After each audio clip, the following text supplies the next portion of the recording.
সবাইকে জানাই ঈদ মোবারক। আর এই পবিত্র ঈদ উল ফিতর উপলক্ষে নিজের নাম ও ছবি ব্যবহার করে এরকম সুন্দর সুন্দর পোস্টার ও ব্যানার বানিয়ে আপনার বন্ধু বান্ধব ও আত্মীয় স্বজনদের শুভেচ্ছা জানান খুব সহজেই, তাও 1 মিনিটের মাধ্যমে কোনো রকম কম্পিউটার ছাড়াই পিক্সেলল্যাবে পিএলপি ফাইলের মাধ্যমে। সো ভিডিওটা না টেনে সম্পূর্ণ ভিডিওটা দেখবে। সো আমি আছি পৃথ্বীরাজ, যারা এখনও আমার ইউটিউব চ্যানেলটি সাবস্ক্রাইব করেনি তারা অবশ্যই সাবস্ক্রাইব করে আমার চ্যানেলটার সাথেই থাকবে। সো ভিডিওটা শুরু করি।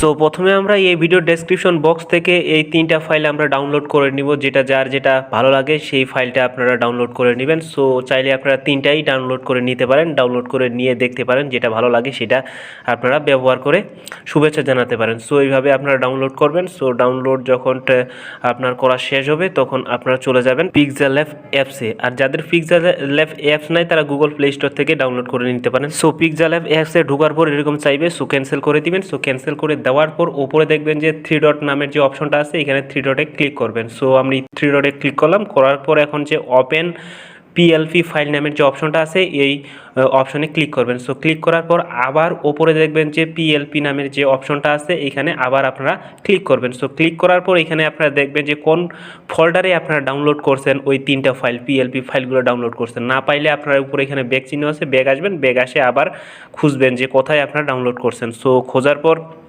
যখন আপনারা পেয়ে যাবেন তখন ওইখান থেকে আপনারা ভিতরে ঢুকে যাবেন। যেমন আমি আমার এই ফোল্ডারে আমি রাখছি লেজি লিস্ট এই নামের অপশনে আমি ঢুকে গেলাম। ঢুকে যাওয়ার পর ফোল্ডারে ঢুকে যাওয়ার পর এখন আমার এই 3টা ফাইল এখানে আছে, এখান থেকে যে ফাইলটা পছন্দ সেই ফাইলটাতে টাচ দিবেন। টাচ দেওয়ার পর এখন ওপেন অ্যান্ড অ্যাড এই নামের অপশনে ক্লিক করবেন। সো ক্লিক করলাম, ক্লিক করার পর এখন আপনারা চাইলে আরও 2টা ফাইল অ্যাড করতে পারেন এইভাবে, আর না হলে আপনারা ব্যাগ আসতে পারেন। সো আমি যেহেতু করতেছি আমি এখন ব্যাগ আসবো।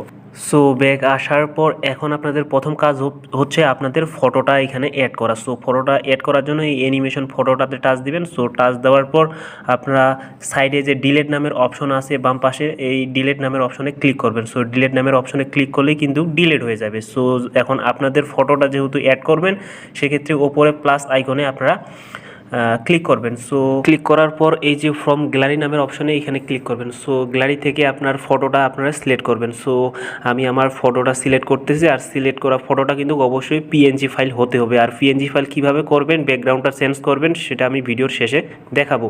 সো আমি ভিডিওটা পিকচারটা সুন্দরভাবে অ্যাড করে নিতেছি। সো যেহেতু লেখাটা আমার নামের লেখাটা আমার হয়ে যাইতেছে, ঢাকে যাইতেছে, সেক্ষেত্রে আমাকে কাজ করা লাগবে। ওপরে ডান সাইডে লেবেল নামের অপশনে টাচ দিবেন। সো টাচ দেওয়ার পর ফটোটাকে চেপে ধরে আপনার ফটোটাকে চেপে ধরে একবারে নিচে নিয়ে আসবেন।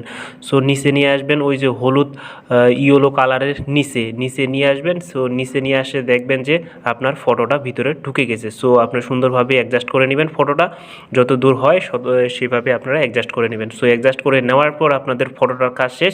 এখন আপনারা চাইলে আপনার সুন্দরভাবে আপনার নাম পরিবর্তন করতে পারেন। সো নামের এখানে টাচ দিবেন দুইবার ক্লিক করলে কিন্তু নাম লেখার লেটার চলে আসবে। সো এখন আপনার নাম লিখতে পারেন। সো এইভাবে আপনারা আপনার পদবিটাও আপনারা এখানে নিচে 2বার টাচ দিয়ে আপনারা লিখতে পারেন।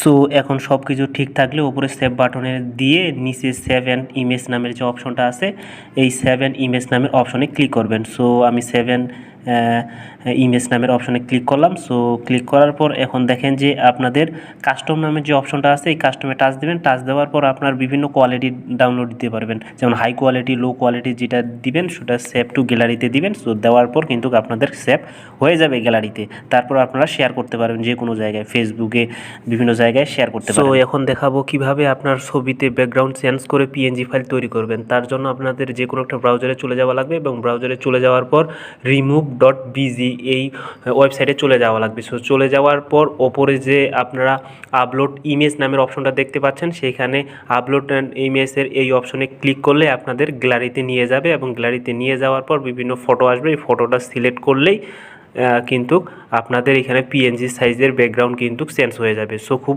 ইজিলিভাবে। সো ভিডিওটা ভালো লাগলে অবশ্যই লাইক, কমেন্ট এবং সাবস্ক্রাইব করে আমার চ্যানেলটার সাথেই থাকবে।